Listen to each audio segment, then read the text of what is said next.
우리 오후에 하나님께서 기뻐하신 왕들이라는 주제로 열왕기서를 묵상하고 있습니다. 지난 시간에는 솔로몬 왕을 살펴보았죠. 솔로몬 한마디로 우리들의 일그러진 영웅이었다. 처음에는 일천번제로 그의 치세를 시작하였으나 나중에는 일천 후궁과 첩들의 일그러진 통치가 되었고, 또 처음에는 하나님을 사랑하면서 시작하였으나 여인들을 사랑하면서 일그러지기 시작했고, 또 처음에는 듣는 마음으로 시작했으나 안 듣는 마음으로 그가 일그러지고 말았던 것을 보았습니다.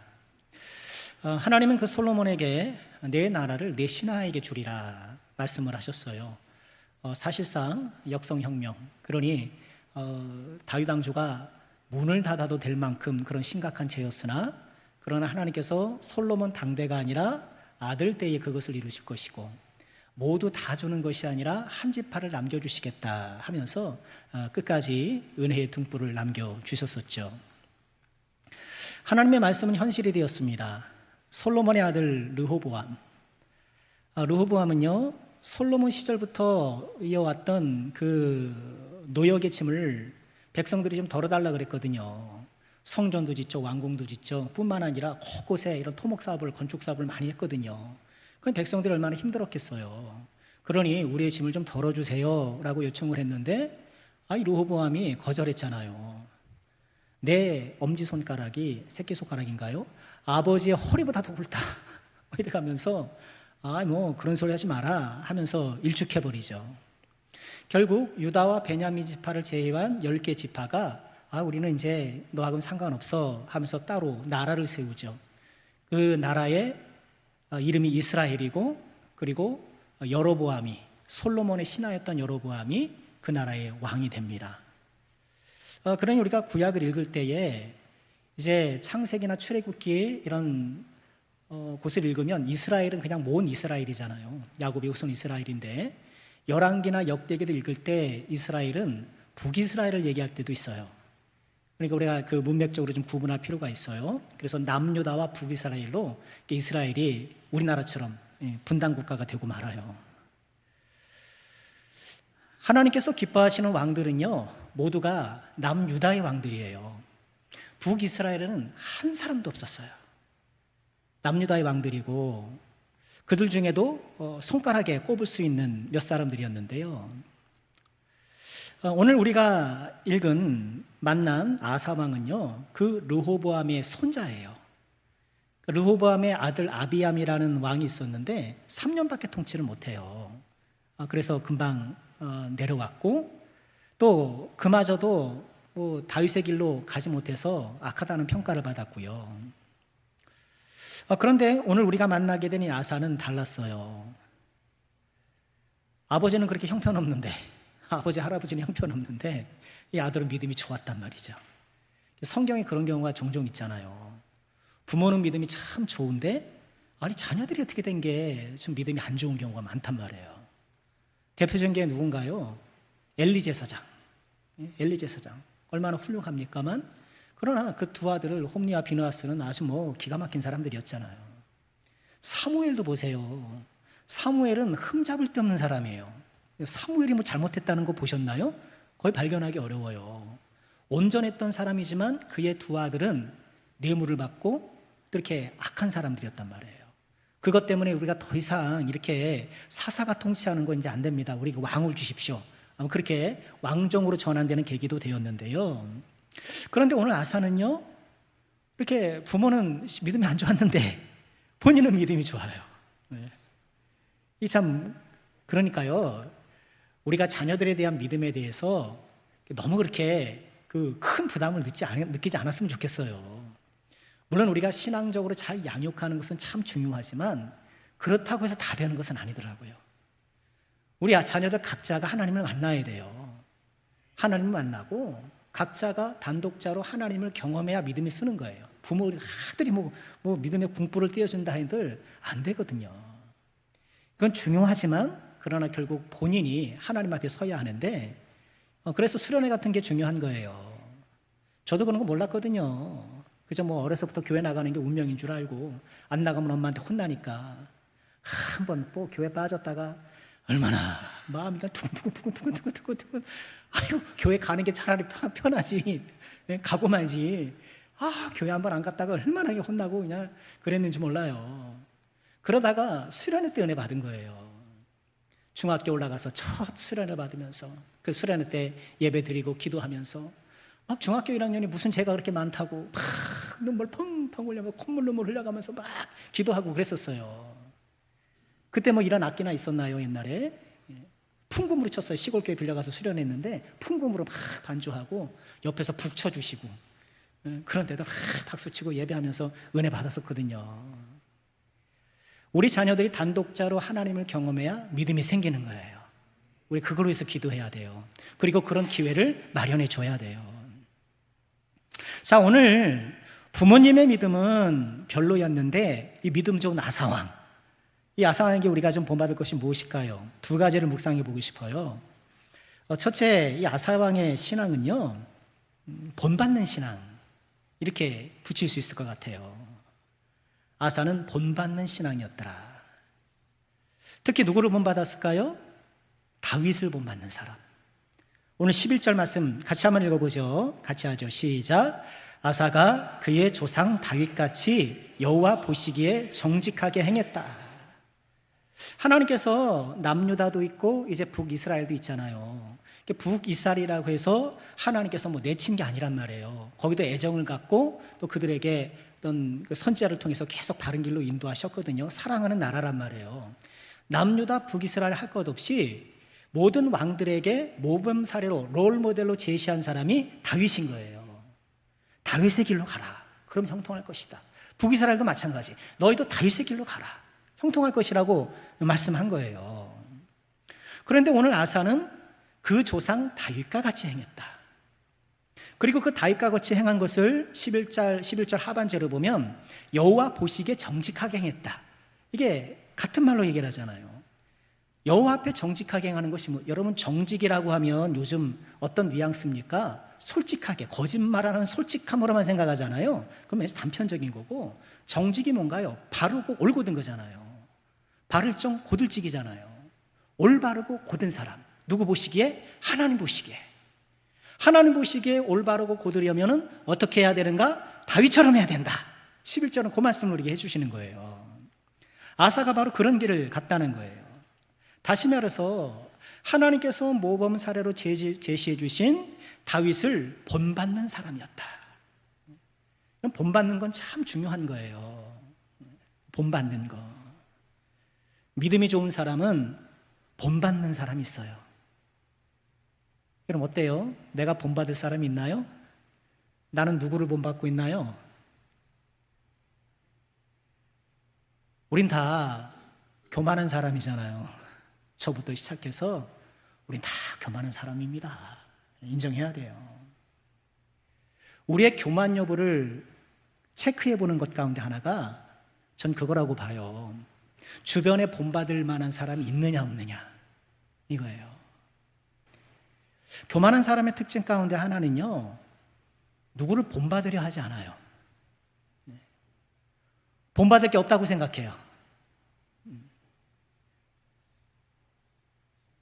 물론 누구나 다 하는 뭐 그런 신앙의 위인이나 뭐 이런 사람들은 뭐 그렇다 하지만 내 가까이에서 본받을 사람이 있는 사람이 겸손한 사람이에요.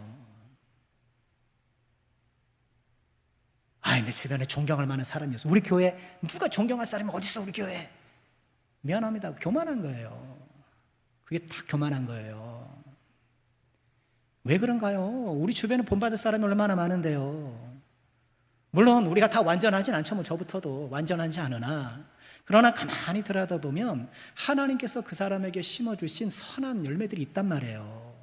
그 열매들을 보면 그래도 내가 저거 참 본받아야지. 그런 마음이 갖는 사람이 겸손한 사람인 거예요.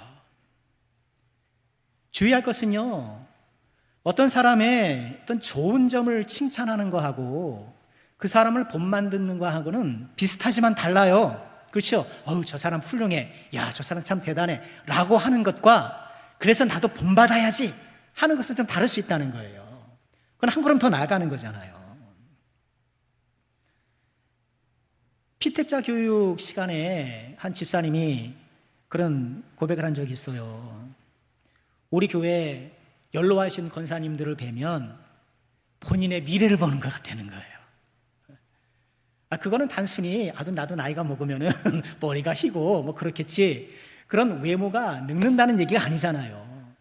한평생 남성교회를 섬기고 우리 교회에 헌신했던 그 권사님들이 나의 미래가 본받겠다는 얘기잖아요. 그 안에 그것이 담겨 있는 거잖아요. 솔로몬의 아들 르호보암의 패착이 뭔가요? 자기 손가락이 아버지의 허리보다 굵다는 거 아닙니까? 자기 위에는 누가 없는 거예요. 자기 위에는 어떤 왕도 없는 거예요. 솔로몬이 되었든 다윗이 되었든 누가 되었든 자기 위에는 누구도 없는 거예요. 아무도 본받으려 하지 않는다는 거예요. 결국 르호보암의 교만이 나라를 분열로 이끈 거예요.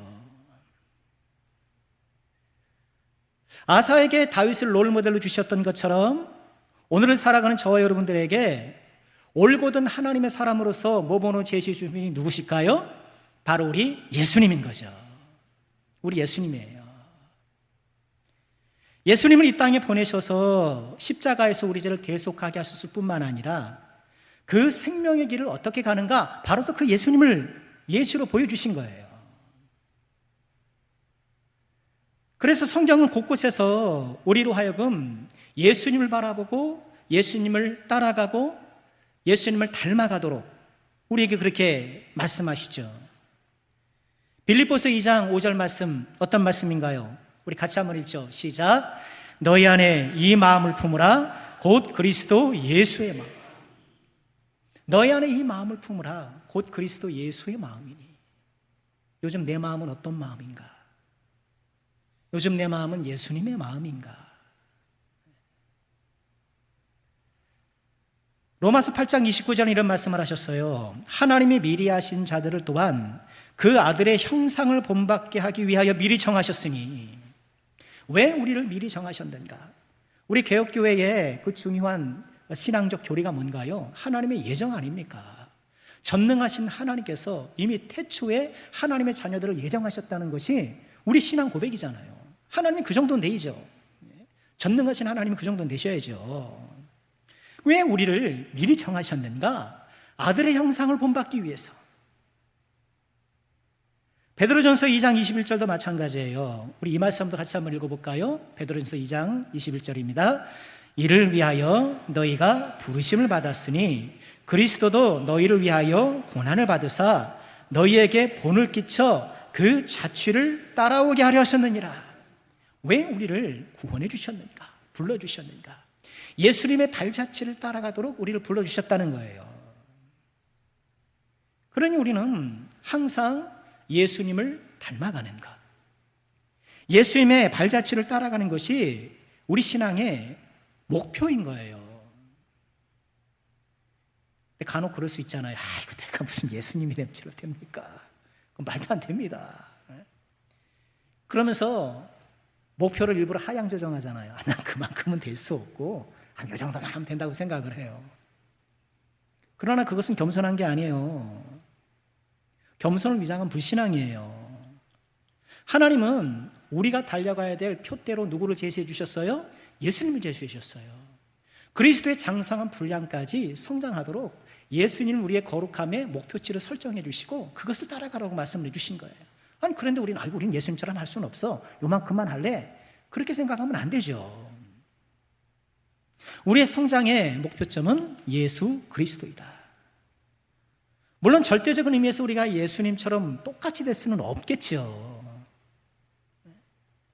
예수님이 그것이 가능하다고 말씀하신 것은 아니에요. 그러나 우리가 예수님처럼 되고자 하는 열망과 그 소망으로 믿음의 길을 걸어야 하는 것은 분명한 거예요. 우리는 어떻게 해야 될까요? 예수님처럼 생각하고 예수님처럼 행동하기를 정말 힘써야 돼요. 너무 잘 아는 책이죠. 예수님이라면 어떻게 하실까? 예수님이라면 어떻게 하실까? 보통 WWJD 이렇게 부르기도 해요. What would Jesus do? 예수님이라면 무엇을 하셨을까? 어떻게 하셨을까? 이 책이 1896년에 쉘던 목사님이라는 분이 쓰신 소설이에요. 기독교 소설이에요. 1896년, 오래됐잖아요. 거의 뭐 고전 같은 소설인데요. 내용이 그래요. 미국에 그 레이먼드라는 도시가 있대요. 거기 어떤 교회가 있는데 어느 날 실직한 인쇄공, 그분 이름이 잭 매닝이라는 분이 힘들게 그 교회를 찾아온 거예요. 그래서 도움을 요청한 거예요. 근데 성도님들이 그 교회가 실질적인 도움을 제공해 주지 못했던 거예요. 결국 굶주림에 쓰러지면서 그는 그리스도인이라면 예수님의 발자취를 따르는 것인데 여러분 정말 그렇게 하고 있습니까? 하면서 절규를 해요. 결국 이분이 맥스웰 목사님, 그 담임 목사님 집에 들어가서 있다가 그만 돌아가시고 말아요. 소설 얘기예요. 이 일로 인해서 그 목사님도 그렇고 성도님들 충격을 받아요. 이런 일이 벌어졌구나. 그래서 맥스웰 목사님이 성도님들에게 한 가지 실험을 제안하는 거예요.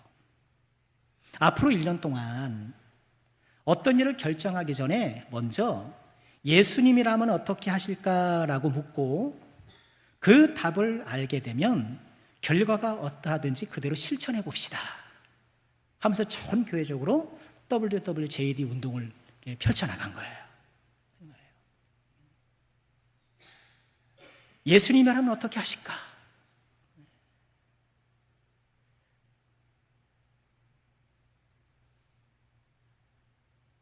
우리에게 이 질문이 꼭 필요하지 않을까요? 예수님이라면 어떻게 하실까? 우리는 그런 것 같아요. 뭘 열심히 해요. 열심히 안 사는 사람 아무도 없어요. 가만 주변을 돌려보세요. 한가하게 빈둥거리는 사람이 어디 있습니까? 요즘 같은 세상에 다 바쁘죠. 우리가 나름 열심히 살아가고 뭐 세상뿐만 아니라 또 우리 학생들도 어때요? 학교로 학원으로 가방 밀고 왔다 갔다 한 말 해봐요.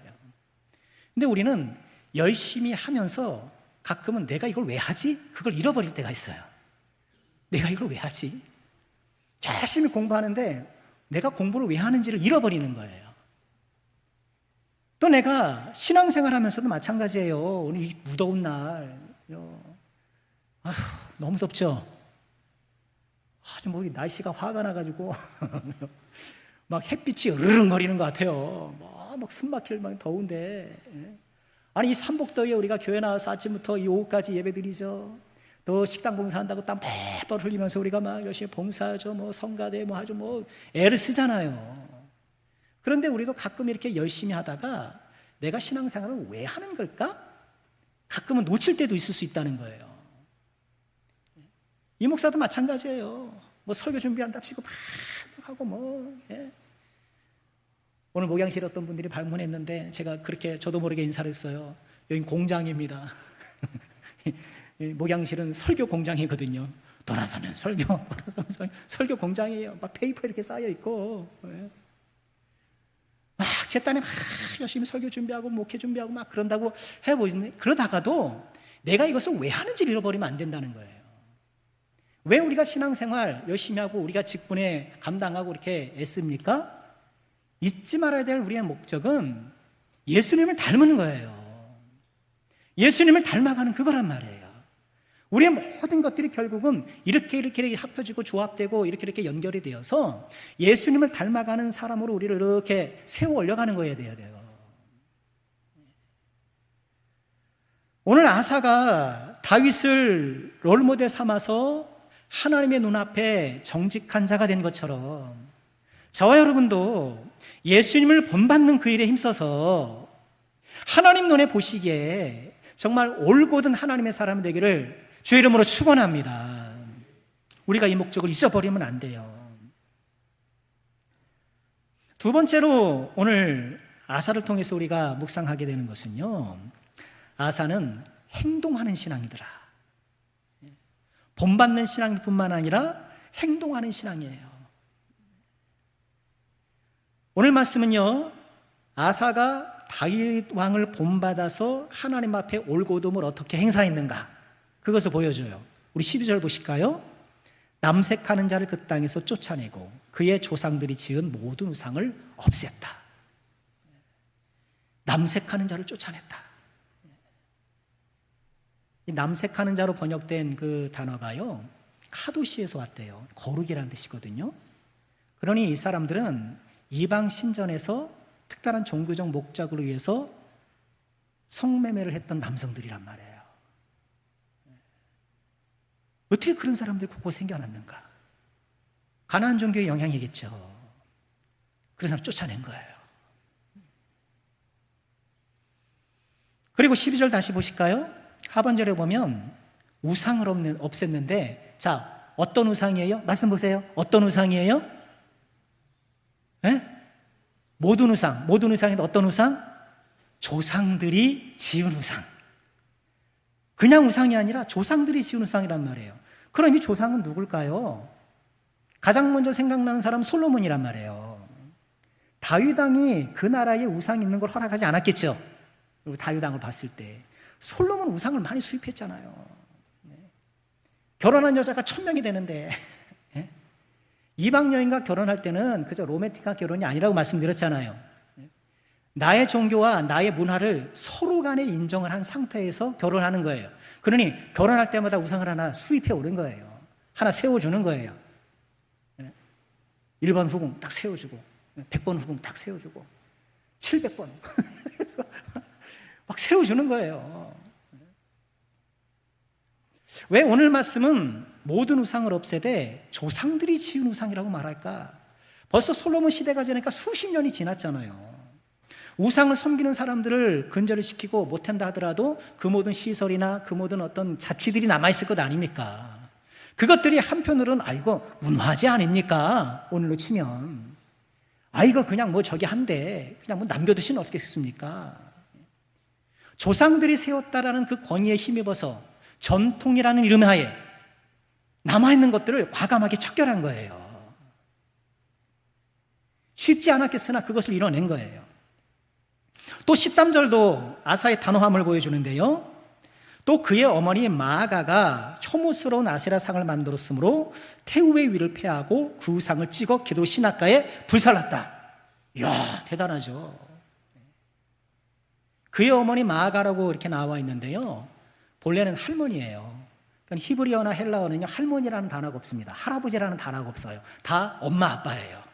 엄마 아빠로 이렇게 표현이 되는데, 다른 성경 구절을 보면 할머니라는 것이 밝혀지는데, 비록 아사는 자신의 어머니 또는 할머니라 할지라도 우상을 세우니까 이 태우의 권위 아래 또 거기에 정치적으로 줄 서기 위해서 사람들이 그 우상 앞에 몰려들 것 아닙니까?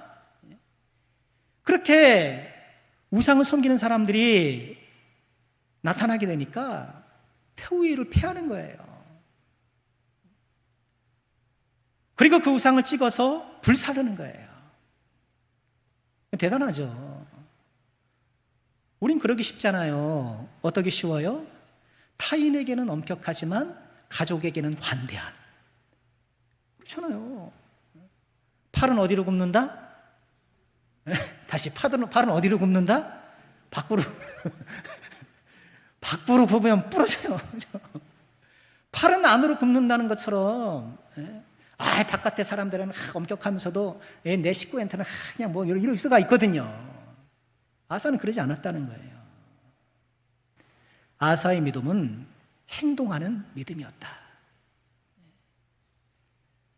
우리가 앞서 잠시 나눴던 것처럼 예수님이라면 어떻게 하실까라고 묻고 생각하는 것은 참 중요해요. 그런데 그대로 행하지 않으면 아무 소용이 없죠.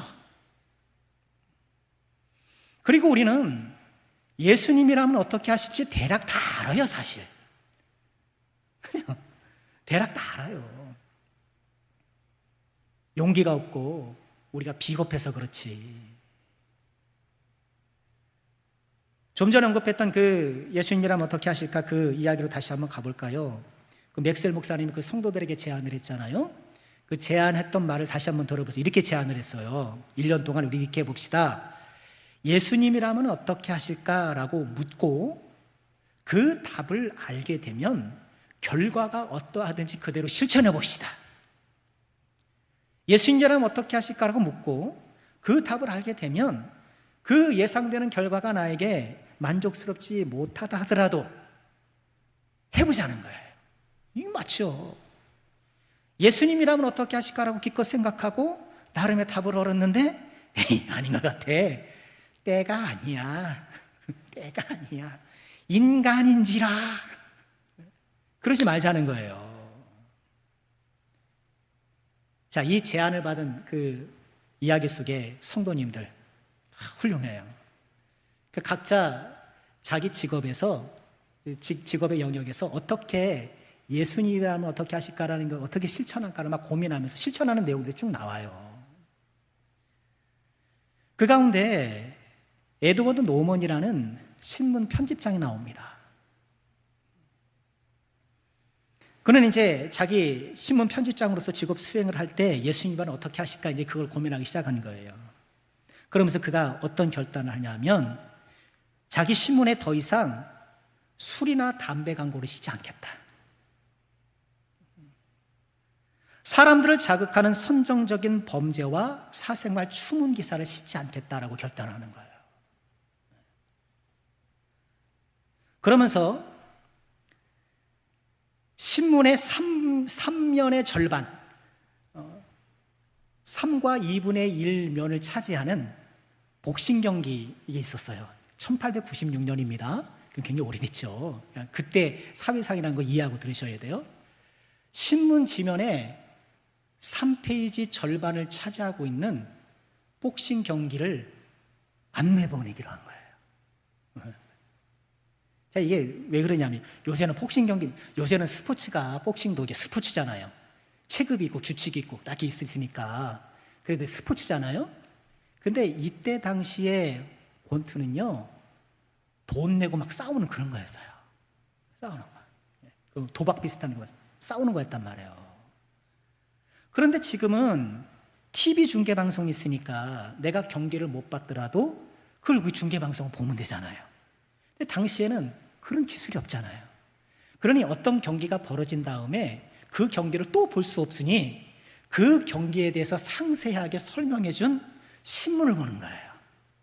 그러니까 신문은 요즘에 우리 스포츠 경기는 어디가 어디를 몇 대 몇으로 이겼다 뭐 이 정도 뭐 하잖아요. 짧게 나오잖아요. 그러니 중계 방송을 해주는 거예요. 신문 지면이. 그러니까 3페이지 반을 하려 하는 거예요. 이해되시겠죠? 1라운드가 시작됐다. 홍코너에 누가 뭐 레프트를 나겠더니 한 방에 옥수수가 툭 떨어진다. 호피를 팍 이렇게 아주 자세하게 싹 중계 방송을 해주는 거예요. 그런데 신문이 잘 팔리려면 이 중계 방송이 이 기사가 생생해야 되겠죠. 글을 잘 써야 되겠죠. 그리고 그때나 지금이나 자극적이어야 되겠죠. 피가 팍 다운돼가지고 막 이렇게 자극적이고 선정적으로 써야 사람들이 더 이걸 막 이렇게 보니까 그걸 안 하기로 한 거예요. 그걸 안 하면 어떻게 돼요? 신문이 팔리겠습니까? 아, 저번에 어디서 복싱했다는데 누가, 야, 어떻게 됐어? 아, 신문 뭐 찾아봐야 되는데, 가서 읽어야 되는데, 그거 안 나오면 그 신문 찾겠느냐는 거예요. 왜 이 노먼이라는 분이 그런 결정을 했는가? 예수님이라면 판매 부수를 늘리기 위해서 독자들에게 자극적이고 선정적인 이야기를 하지 않으셨을 것이라고 생각한 거예요. 그렇겠죠? 예수님이 그러셨겠어요? 예수님이 제자들한테 야, 내가 지역을 가다가 누가 싸우더라. 가만히 보니까 야, 이렇게 막 엎어컷을 치는데 피하고 막 코피가 나고 야 하면서 뭐 그렇게 하셨겠습니까? 예수님이? 예수님은 그렇게 안 하실 것이라고 생각했고, 그러니 예수님이 하지 않은 일은 나는 할 수 없다라고 생각하여서 그렇게 했던 거예요. 물론 이야기 속의 내용이긴 하지만 우리에게 참 도전적이지 않습니까? 우리는요, 우리가 신앙생활 한두 해 하는 게 아니잖아요. 그렇죠? 우리가 은혜도 받고 기도도 하고 이렇게 막 신앙생활 잘 했단 말이에요. 그래서 우리 안에 예수님께서 원하시는 그런 삶의 방식 또는 가치관, 생각 이런 것들이 어느 정도는 있단 말이에요. 그래서 내가 어떤 일들을 하다가도 주저하게 되고 그러잖아요. 때로는 양심이 되어서, 때로는 우리의 어떤 말씀이 성령께서 우리 가운데 역사하셔서 나름의 우리의 어떤 이런 성향들을 지켜주시는 은혜가 있단 말이에요. 우리 안에 이미 훈련된 믿음의 방식들이 어느 정도는 다 있단 말이에요.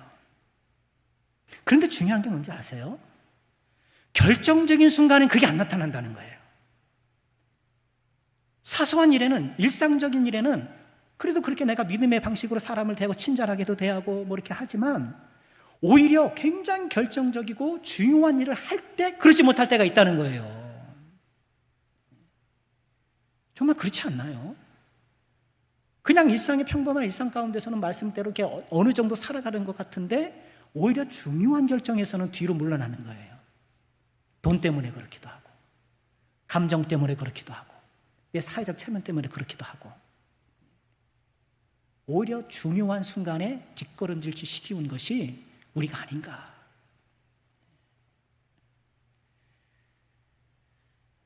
용기가 필요한 거예요. 그래서 용기가 필요한 거예요. 나의 일상적인 삶뿐만 아니라 삶의 중요한 결정을 앞두고 나는 예수님이라면 어떻게 하실까라는 생각을 갖고 판단하고 결정하는가. 예수님이라면 어떻게 하실지 아는 것은 중요해요. 그러나 행함이 없는 믿음은 죽은 믿음이라고 우리 주님 말씀하셔요. 어느 정도 우리가 신앙의 성숙함을 이루고 어느 정도 내가 그래도 신앙의 레벨이 올라왔음에도 불구하고 중요한 순간에 믿음이 안 나타나는 것은 아닌가 돌아보면서요. 자, 말씀을 마치겠습니다. 오늘 아사가 다윗의 길로 행하여 여호와 앞에 올곧게 살기는 했지만 그가 완벽하지는 않았어요. 14절에 이렇게 말씀을 하셔요. 다만 산당은 없애지 아니하니라 그러나 아사의 마음이 일평생 여호와 앞에 온전했다. 이렇게 우상을 척결하고 어머니까지도 이렇게 태우의 위를 피할 만큼 단호했지만 산당은 피하지 못했다는 거예요. 이 산당이에요, 산당. 먼저도 말씀드렸습니다만 이 산당이라는 이 단어는요, high place, 높은 곳이라는 그 뜻이에요. 그래서 어떤 산당이냐면 이스라엘 백성들이 가나안에 들어오기 이전에 가나안 민족들이 자기들의 이방 신전을 섬기기 위해서 닦아놓은 산당들이 있단 말이에요. 우리 출근에 절간 같은 데가 있는 거예요. 쭉 있는 거예요. 그런데 그 중에 일부는 이제 하나님의 사람들이 성전이 세워지기 전에 유대인들이 그 산당을 활용해서 하나님께 제사를 드리게 됐단 말이에요. 그래서 솔로몬이 1,000번제를 드리는 곳이 어디였나요? 기브온 산당이었단 말이에요. 근데 그 산당에 뭐가 있었어요? 모세 시대 성막과 노제단이 거기 있었단 말이죠. 그러니 그 가나안 족속들의 산당을 하나님을 섬기는 종교 시설로 한시적으로 사용했단 말이에요. 그런데 자꾸 암암리에 우상이 생기면서 유대인들도 산당을 막 만들기 시작하는 거예요. 그런데 오늘 이 아사가 척결하지 못한 산당은 전체적으로 봤을 때 이방 우상들을 섬기는 그런 산당이 아니라 하나님을 섬기겠다라고 섬기는 그 산당들을 이야기하는 거예요. 아직 성전이 지어지기 전이잖아요. 그렇죠? 성전이 지어지기 전이니까 이 유대인들이, 이스라엘 사람들이 곳곳에서 나름 산당을 지어놓고 하나님께 제사를 드리고 뭔가 종교 활동을 했단 말이에요. 처음에 시도는 좋았죠. 그러나 이제 예루살렘 성전이 세워지면 어디서 제사를 드려야 돼요? 성전에서만 제사를 드려야 돼요. 그게 하나님께 신명기에서 말씀하신 부분이거든요. 성전에서만 제사를 지도록. 그러니까 산당은 이제 철폐가 돼야 돼요. 왜 철폐가 돼야 돼요? 이거 하나님께 예배한다는데 그냥 놔두시죠? 아니란 말이에요. 지금처럼 정보가 활발하고 인적 교류가 활발한 그런 시절이 아니잖아요. 그런 산당에서 지역에서 하나님을 제사하는 가운데 제사장에 의해서 적절한 제사의 의식에 따라서 지어지지 못하고 또는 그 지역의 어떤 이방신의 문화가 거기에 흡수되기 쉬웠고, 그래서 하나님께 드리는 제사의 정결성과 단일성을 위해서 중앙성소에서만 예배를 드리도록 했던 거예요. 근데 아사가 그것까지는 못했던 것 같아요. 지방 산당에서 하나님께 예배를 드리는 것은 척결하지 못했는데, 그런데 그럼에도 불구하고 일평생 여호와 앞에 그 마음이 온전했다, 또 이 칭찬을 받아요. 그리고 또 아사의 행적을 보면은요, 오늘 우리가 읽은 말씀 그 다음 단락에 나오는 얘기인데, 이제 북이스라엘하고 전쟁을 해요. 북이스라엘이 쳐들어와요. 그러니까 아사가 아람왕 베나다덱에게 뇌물을 줘요. 성전에 있는 그 꺼내다가 자기 왕궁 곳간인 거 뜰에다가 이 아람왕 베나다덱에게 줘서, 저기 좀 이스라엘 좀 우리 쳐들어오고 하는데 그 뒤쪽에서 그들을 좀 공격해달라고 그들을 써요. 그것 때문에 역대기 말씀을 보면 하나님께서 하나님 선지자를 보내서 책망도 하셔요. 왜 하나님 의존하는 게 아니라 다른 나라 왕을 의존하느냐, 이렇게 책망을 해요. 또 아사가 노년에 발에 병이 들어요. 발에 병이 들었는데 그렇게 위독함에도 불구하고 하나님을 의지하지 않고 의원을 의지했다. 역대하 16장 12절에 이렇게 말씀을 하세요. 아사가 왕이 된 지 39년에 그의 발이 병들어 매우 위독했으나 병이 있을 때 그가 여호와께 구하시 하려고 의원들에게 구했다. 이건 뭐 병원 가지 말라는 이야기 아니잖아요. 하나님을 의지하지 않는 거예요. 국가가 어떤 외적의 침입을 당했을 때, 본인이 어떤 발에 병이 들었을 때 어떤 이유에서인지 순간 그의 믿음이 흔들리긴 했었단 말이에요. 그런데 아사에 대한 하나님의 평가는 어땠습니까? 15장 17절 다시 보시면, 산당은 이스라엘 중에서 제하지 아니었으나 아사의 마음이 일평생 온전했다. 아사가 완전하진 않았다는 거예요. 선한 사람이었는 게 분명하지만 그의 마음이 하나님 앞에 온전하게, 중심이 온전하긴 했으나, 그가 산당을 제거하는 데 실패했고 외적이 침입했을 때 하나님보다 다른 군사력을 의존했고, 병들었을 때 하나님보다 의원을 더 의존했던 그런 실패 역사도 있었던 거예요. 그럼에도 하나님께서는 그를 칭찬하시고 선한 왕이라고 인정해 주시는 거예요. 여기서 우리가 보게 될 건 뭔가요? 하나님께 칭찬을 받기는 했으나 불완전한 왕, 불완전한 왕. 이 모습에서 우리 모습도 보는 거잖아요. 그죠? 이게 우리에게도 일종의 소망 아닙니까? 우리가 다 완전합니까? 그럴 수 없잖아요. 우리는 불완전하지만 그래도 하나님께서 뭘 보신다는 거예요? 우리의 중심을 보시더라. 그럼 감사하죠. 때때로 우리는 이런 일들 때문에, 저런 일 때문에 흔들릴 때가 있고 실패하고 넘어질 때가 있지만 그래도 우리 중심을 보시고 우리를 쓰다듬어 주시고 인정해 주시니 너무너무 감사한 거죠. 물론 그것에 내가 기대어서 대충 해도 된다, 이런 건 아니겠지만, 아사왕의 선하지만 불완전한 모습을 통해서 우리가 어느 정도 위로를 받는 것도 사실이지만, 그러나 우리가 또 어떤 기대를 해요? 선하고 완전한 왕은 없을까? 선하고 불완전한 왕이 아니라 선하면서도 완전한 왕은 없을까? 선하고도 완전한 왕이 우리에게 계셔요. 누구셔요? 우리 예수님. 예수님. 그래서 열왕기의 왕들의 모습 보면은요, 다 불완전합니다. 다윗도 보십시오. 다윗도 얼마나 그의 삶이 그랬습니까? 솔로몬 말할 것도 없고, 아사도 그렇고, 히스기야도 다 불완전한 거예요. 그러니까 열왕기를 쭉 읽으면서 왜 왕들이 이렇게 다 불완전하지? 완전한 왕은 없을까? 라고 묻게 되고, 그래서 완전하신 왕을 기대하게 하는 것이 열왕기의 목적이기도 한 거예요. 그래서 구약 성경은 누구를 바라보게 한다? 예수님을 바라보게 한다. 오실 예수님을 바라보게 한다. 바로 그 얘기인 거예요. 구약 성경에 예수님을, 오실 예수님을 말한다고 할 때 그 예수님에 대한 직접적인 예언도 있지만, 구약 성경 전체가 인간의 불완전, 인간의 성공, 모든 것들을 종합적으로 다루면서 결국 예수님을 바라보게 하는 거예요. 자, 말씀 마칠게요. 오늘 와상을 살펴봤는데 우리가 정말 본받을 것들이 있었죠. 본받는 사람이더라. 겸손한 사람이더라. 여러분, 내 주변에 본받는 사람이 꼭 있으셔야 돼요. 있으셔야 돼요. 아이, 내 주변에 본받을 사람 없어. 교만한 거예요, 본인이. 교만한 거예요. 본받을 사람 있어야 돼요. 또한 아사는 행동하는 신앙이었어요. 아는 것은 필요해요. 중요해요. 그러나 행하지 않으면 죽은 믿음이에요. 아사를 통해서 우리가 궁극적으로 바라볼 분은 누굴까요? 완전하시고도 선하신, 선하고도 완전하신 우리 예수님. 그 예수님이 나를 통치하시고 나를 이끌어 주시니 나의 삶이 얼마나 든든한가, 얼마나 감사한가 주님을 바라보게 되는 것이죠. 선하시고 완전하신 우리 예수 그리스도를 우리가 온전히 붙잡고 예수님을 더욱더 닮아가는 믿음의 여정에 큰 진보가 있게 되기를 다시 한번 주의 이름으로 축원합니다.